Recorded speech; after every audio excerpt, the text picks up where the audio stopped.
Selamat pagi Bapak Ibu Saudara yang dikasihi Tuhan Yesus Kristus. Berjumpa lagi di dalam persekutuan doa pagi pada hari ini 19 September 2023 bersama saya Pendeta Nathaniel Valentino. Sebelum kita membaca dan mendengarkan firman Tuhan, mari bersama kita bernyanyi dari Kidung Jemaat 446, Setialah.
Mari kita berdoa.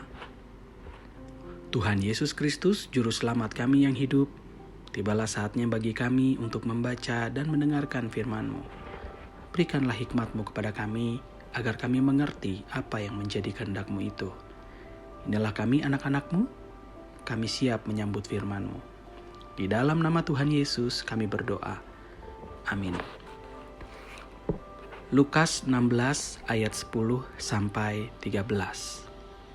Barang siapa setia dalam perkara-perkara kecil, ia setia juga dalam perkara-perkara besar. Dan barang siapa tidak benar dalam perkara-perkara kecil, ia tidak benar juga dalam perkara-perkara besar. Jadi, jikalau kamu tidak setia dalam hal mamon yang tidak jujur, siapakah yang akan mempercayakan kepadamu harta yang sesungguhnya? Dan jikalau kamu tidak setia dalam harta orang lain, siapakah yang akan menyerahkan hartamu sendiri kepadamu?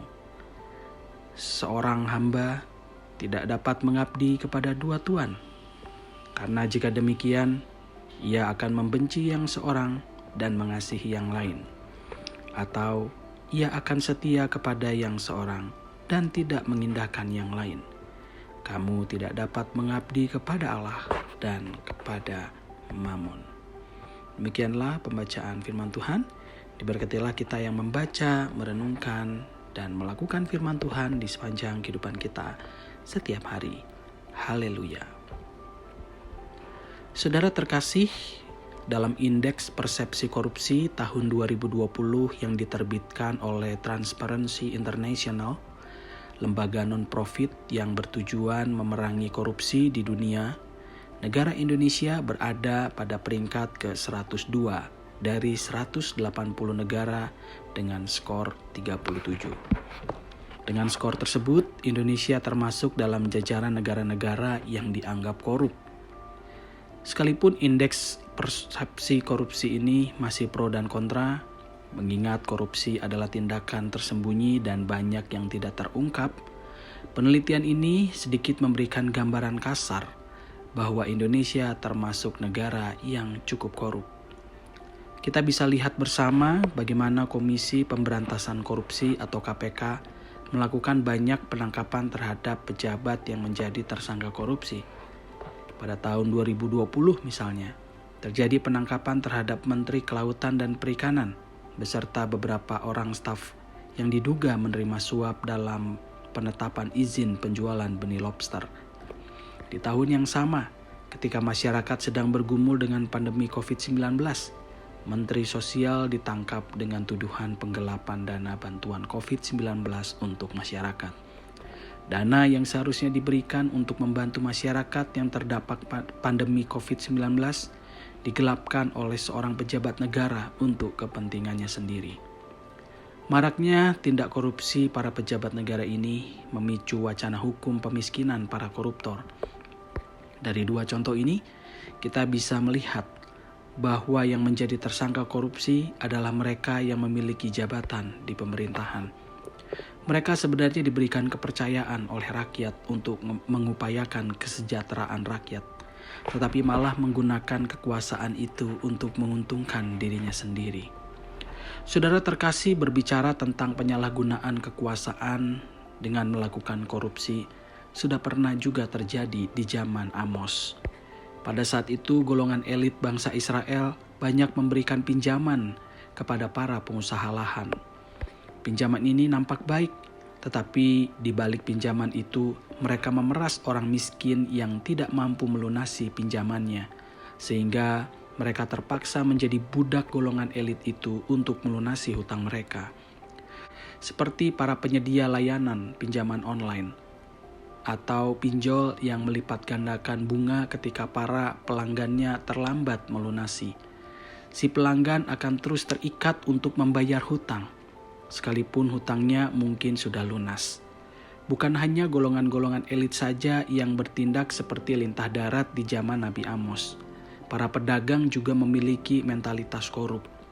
Mereka memanipulasi timbangan dengan mengecilkan eva, membesarkan shikal, dan menggunakan neraca palsu untuk mendapatkan keuntungan dari penjualan mereka. Dari kecurangan itu, mereka telah melakukan pemerasan kepada orang-orang miskin. Bukan hanya itu, mereka ini juga memandang hari Sabat yang disediakan oleh Tuhan sebagai penghambat dari usaha mereka mengumpulkan uang. Melihat ketidakadilan, kesewenangan, dan korupsi para penguasa dan pengusaha ini, Allah memberikan peringatannya kepada mereka melalui Nabi Amos. Tuhan berkata, "Aku tidak akan melupakan untuk seterusnya perbuatan mereka." Amos 8 ayat 7. Perkataan ini berarti adalah bahwa Tuhan tidak tinggal diam melihat praktik ketidakadilan dan korupsi. Tuhan akan bertindak menurut keadilannya kepada mereka semua. Tindakan Tuhan ini digambarkan secara dramatis. Bumi akan gemetar sampai setiap penduduknya berkabung.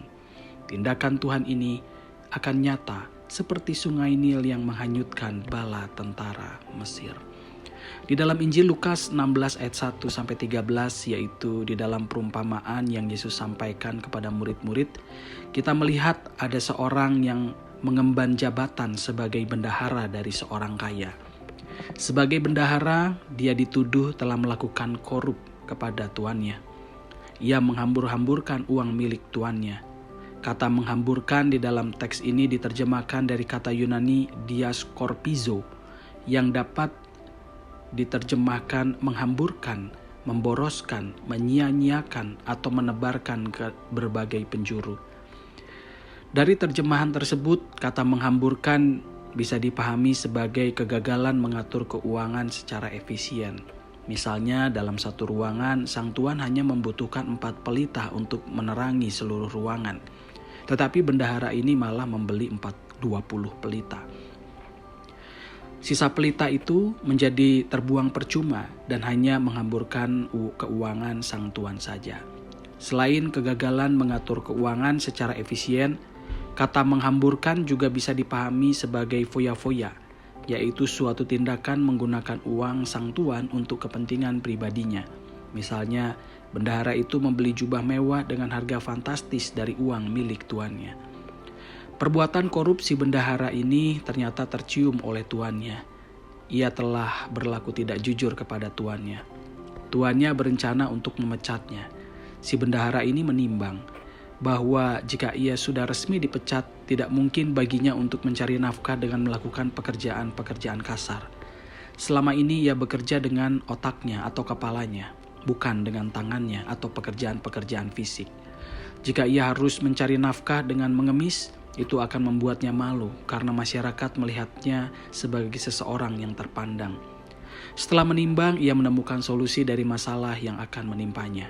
Ia bisa mendapatkan perlindungan atau jaminan hidup pasca pemecatannya, yaitu dari orang-orang yang selama ini berhutang kepada tuannya. Ia memanfaatkan posisinya sebagai bendahara dengan memanipulasi surat hutang orang-orang yang berhutang pada tuannya. Kepada orang berhutang 100 tempayan minyak, kepadanya hanya ditagihkan 50 tempayan minyak. Jadi yang seharusnya ia mengganti 5.500 liter minyak, cukup hanya mengganti 2.250 liter saja. Kepada orang yang berhutang 100 pikul, ia hanya mengganti 80 pikul saja.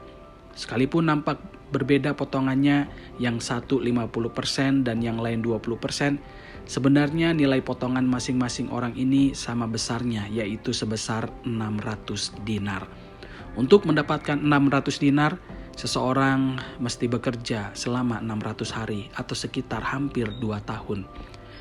Perbuatan si bendahara ini dipandang sebagai perbuatan baik dan hutang budi oleh orang-orang yang berhutang kepada sang tuan.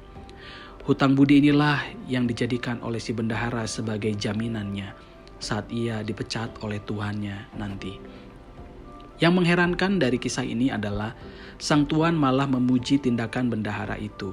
Padahal seharusnya sang tuan marah karena ia dirugikan oleh bendaharanya karena telah mengurangi nilai tagihan kepada orang-orang yang berhutang kepadanya.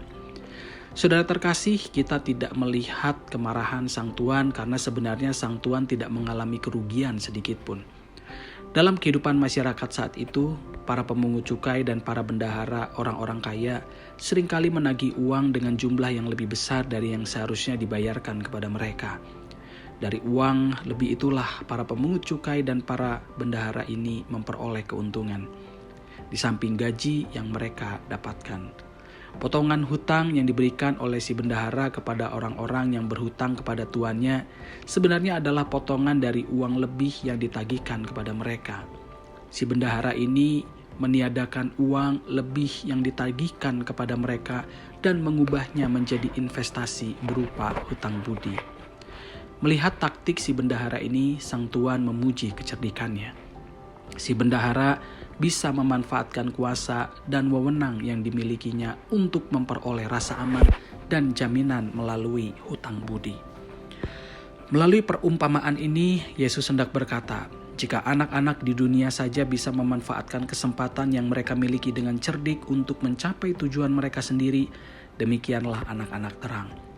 Anak-anak terang perlu memanfaatkan waktu dan kesempatan yang ada dengan cerdik, agar mereka bisa menghadirkan tanda-tanda kerajaan Allah dengan efektif dan efisien. Di sini Yesus tidak sedang menganjurkan anak-anak terang menghalalkan segala cara untuk menghadirkan tanda-tanda kerajaan Allah di mana-mana. melainkan lebih menekankan pada kecerdikan mengolah waktu dan kesempatan. Kecerdikan mengolah waktu dan kesempatan digambarkan oleh Yesus dengan hikmat dalam menggunakan uang.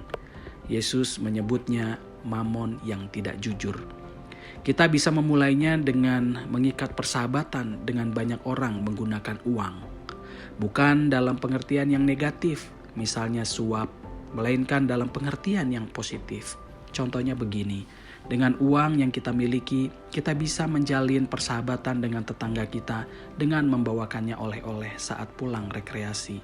Kita memberikan uang bensin, atau orang bilang biasanya uang rokok, kepada para pelayan publik di sekitar rumah kita, seperti satpam atau tukang sapu. Kita memberikan dalam tanda kutip uang makan kepada tim pengamanan setempat di sekitar lingkungan gereja saat hari raya seperti linmas atau polisi. Mungkin pesan Tuhan Yesus ini agak mengganggu kita, karena bagi kita persahabatan dengan sesama itu seharusnya tidak dijalin dengan uang, tetapi dengan kasih dan ketulusan. Saudara terkasih, hal tersebut memang benar, tetapi kita tidak bisa pungkiri bahwa di dunia ini uang masih memegang peranan penting untuk mengerjakan segala perkara. Karena itulah kita perlu menggunakan uang dengan kecerdikan, dengan bijaksana dan tuntunan hikmat dari Tuhan. Bukan untuk tujuan dosa, melainkan untuk tujuan mulia, yaitu menghadirkan tanda-tanda kerajaan Allah di mana-mana. Saudara terkasih, marilah kita bersama membiasakan diri hidup sebagai anak-anak terang, yaitu dengan setia dan benar dalam segala perkara, dimulai dari perkara-perkara yang kecil, yaitu bagaimana cara kita memanage penggunaan uang. Kiranya Tuhan menuntun kita semuanya. Amin. Mari kita berdoa. Tuhan Yesus Kristus, Juru Selamat kami yang hidup, kami mengucapkan syukur pada hari ini Engkau mengingatkan kami sekali lagi, agar di dalam menggunakan uang, kami dapat menggunakannya dengan cerdik, agar efeknya dapat berdampak positif bagi sesama kami.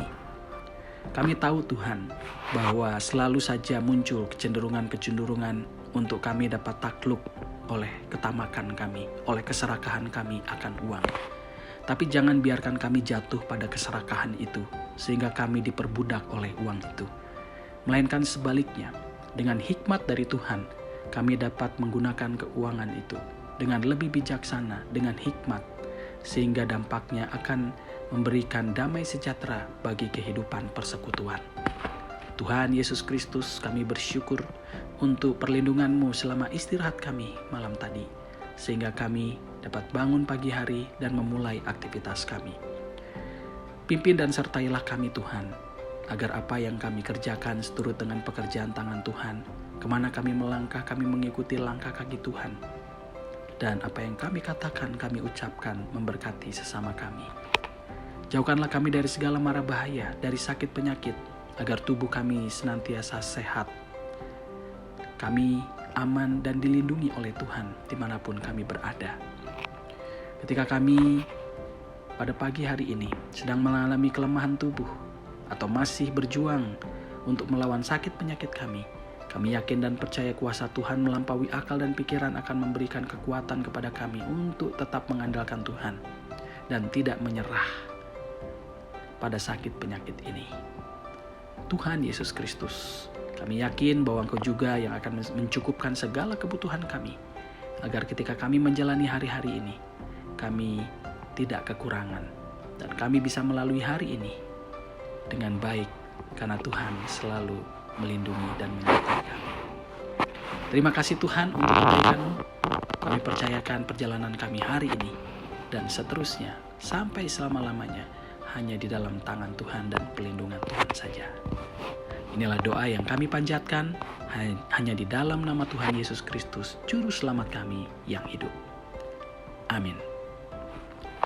Saudara terkasih, sampai jumpa lagi di dalam persekutuan doa di hari-hari yang akan datang.